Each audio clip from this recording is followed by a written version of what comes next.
कहा जाता है कि केसर खाने से सौंदर्य बढ़ता है, लेकिन आमतौर पर इसकी खेती कश्मीर जैसे ठंडे इलाकों में होती है। लेकिन अगर आपको बताया जाए कि छत्रपति संभाजीनगर जैसे गर्म क्षेत्र में भी केसर की खेती की जा रही है, तो यह सुनकर आपको आश्चर्य होगा, लेकिन यह सच है। छत्रपति संभाजीनगर की सीए प्रिया अग्रवाल पहाड़े ने अपने ही घर में कृत्रिम रूप से केसर की सफल खेती कर दिखाई है। विभिन्न स्थानों पर किए गए सफल प्रयोगों की जानकारी उन्हें ऑनलाइन मिली। इसके बाद उन्होंने उन लोगों और संबंधित विशेषज्ञों से संपर्क साधा और उनसे विस्तृत जानकारी लेकर इस विषय पर गहराई से अध्ययन शुरू किया।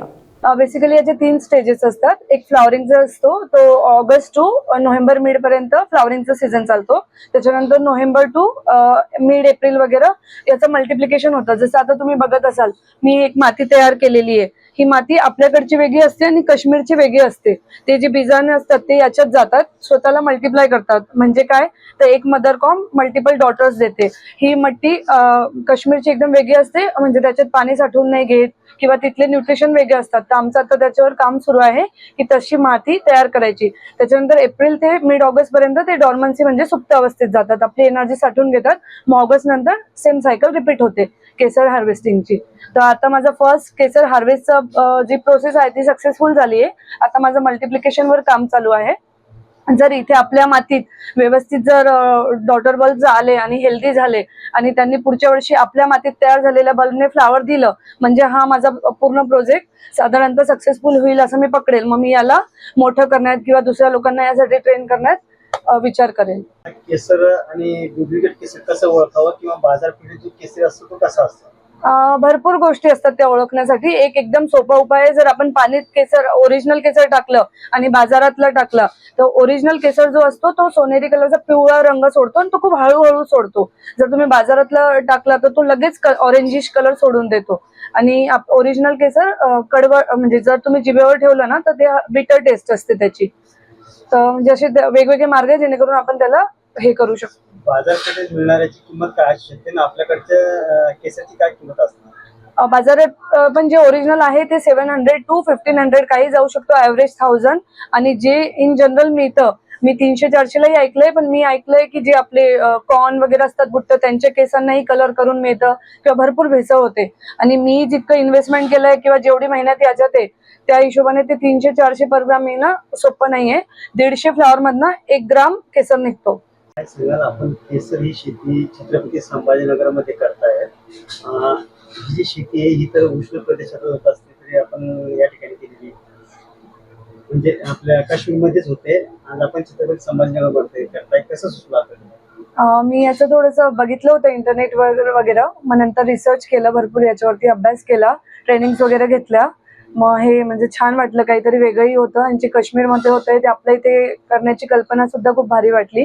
मग मी त्याच्यावर काम करायला सुरुवात केली आणि माझं फर्स्ट सक्सेसफुली केसर निघालंय, फ्लावर्स आले होते। याच्या पुढचं आता काम सुरू आहे। जसं तुम्ही बघत असाल, आता मातीमध्ये शिफ्ट करतोय त्यांना आम्ही, त्याच्यावर काम चालू आहे। मग ते 3-4 महिने मल्टिप्लिकेशन होईल, मग ते 4 महिने पुढे सुप्त अवस्थेत जातील, मग परत पुढचं फ्लॉवरिंगचं सीझन असेल। परंतु मराठवाडा हा एक दुष्काळग्रस्त भाग म्हणून ओळखला जातो आणि अशा ठिकाणी केसर शेती म्हणजे कितपत योग्य काय आपलं ते? हे बघत असाल तुम्ही, ते एक इंडोअर आहे, इथे आपण कृत्रिमरित्या टेम्परेचर वगैरे कंट्रोल करू शकतो। तर मेजर याचं हेच आहे। आणि एक छोट्याशा जागेत तुम्ही एक मोठ्या प्रकारचं आउटपुट घेऊ शकतात। जसं हे व्हर्टिकल फार्मिंग आहे, तर आपल्याला 1 एकरला जेवढी जागा लागते इथे 200-250 स्क्वेअर फूट मध्ये तेवढं आउटपुट येऊ शकतं। तो एक फायदा आहे। प्लस वेदर कंट्रोल सगळं आपल्या हातात आहे, टेम्परेचर वगैरे सगळं आपण कंट्रोल करतोय। म्हणून बाहेर पावसाचं किंवा वातावरणाचा खूप फरक पडतो, तसा तोही प्रॉब्लेम इथे होत नाही। आणि काश्मीर सारखं वातावरण आपण इथे कृत्रिमरित्या तयार करू शकतो। आतापर्यंत काही उत्पन्न घेतलं आपण यावरून? 35 ग्राम्सच्या जवळपास। येस। कसा विकला जातो आणि कशी बाजारपेठ मिळते? बाजारपेठ याला आता तुम्हाला माहित असेल तर केसरचा खूप भेसळ होतो बाजारात। आपल्या इथे खूप ठिकाणी एक 300-400 रुपयालाही भेटतो, पण केसर इज समथिंग जे 300-400 ला भेटूच शकत नाही जर ते ओरिजिनल येतं। ओरिजिनलचा रेट अराउंड 1000 ग्राम असतो पर ग्राम। सो 10 लाख पर केजी। काही मागणी आली आपल्याकडनं? हो, भरपूर आली। आता म्हणजे खूप हे न्यूजवर वगैरे पण व्हायरल झालं। तर 35 ग्राम माझं तर घरातल्या घरात कन्झ्युम करायचा प्लॅन होता, पण इतक्या लोकांचं मागणी येत आहे की मी त्यांना पुरवू नाही शकत आता एवढं। हे करण्यासाठी कोणाची मदत वगैरे? मदत माझ्या हस्बंडचा पूर्ण सपोर्ट होता मला। माझे 2 मुलं खूप सपोर्ट करतात, तेही एक्साइटेड असतात काहीतरी नवीन। बाकी ट्रेनिंग वगैरे घेऊन सगळ्या स्टाफचा सपोर्ट आहे। कारण की ही शेती जी आहे ती थंड हवेच्या ठिकाणीच होत असते, परंतु आपण या उष्णत्या ठिकाणी समजा मराठवाड्यामध्ये दमट हवामान असतं आणि अशा ठिकाणी शेती करताय, हा, हा. तर याबद्दल ती शंका वाटली नाही का आपल्याला? नाही, सिन्स हे कंट्रोल एन्व्हायरमेंट होतं तर म्हणजे टेम्परेचर कंट्रोल करणं माझ्याच हातात होतं. तुम्ही बघत असाल ह्युमिडिफायर वगैरे लावलंय तर ह्युमिडिटी मॅनेज करणं किंवा चिलरच्या थ्रू टेम्परेचर मेंटेन करणं सगळं आपल्या हातात होतं, म्हणून तसं काही डाऊट आला नाही आणि मी सगळं रिसर्च केलंच होतं त्यावर. किती अंदाजे काही खर्च वगैरे किती आला असणार? खर्च एक 7 ते 8 लाख आलाय, बीज वगैरे सगळं मिळून किंवा हे कोल्ड स्टोरेज रूम सेटअप सगळं करण्यात. तर या म्हणजे आपण आपल्या भारतामध्येच हे करणार आहे का विदेशात पण आता याचं हे होणार आहे? एक्सपोर्ट करू शकते, म्हणजे एवढी पहिले आपल्या भारतातच याची खूप कमतरता आहे. आपल्याला साधारणतः वर्षाला 100 ते 150 टन लागतं आपल्या भारतात. काश्मीरमध्ये आजच्या डेटला 7 to 8च टन्स प्रोड्यूस होतंय.